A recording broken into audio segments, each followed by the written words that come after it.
তখন গভীর রাত, আচমকায় শুরু ভাঙন, চারিদিকে চিৎকার আর হাহাকার। গঙ্গা গর্ভে তলিয়ে গেল সারি সারি দোকান। মালদার মানিকচক ঘাট এলাকার এই ঘটনা। জানা যায়, গঙ্গার জল স্তর নামতেই গতকাল গভীর রাতে মানিকচক গঙ্গাঘাটে প্রায় 150 মিটার এলাকা জুড়ে শুরু হয় ভাঙন।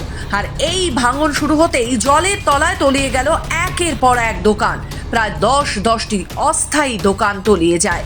ক্ষতিগ্রস্ত হয়েছে প্রায় 40 থেকে 50টি আরও দোকান।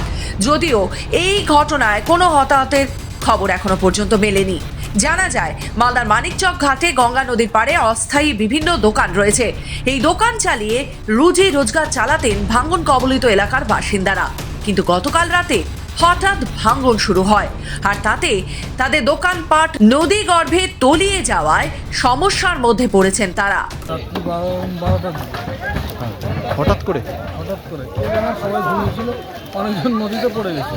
আচ্ছা, কি হলো কেন আপনাদের? সব বাড়িঘর নদীতে ভাসছে, অনেকজন নদীতেই পড়ে গেছিল। হ্যাঁ, এখন আমরা সব ভেঙে ডাবলুতে যাচ্ছি খেলার জন্য। কতটা দোকান বা বাড়ি এখানে?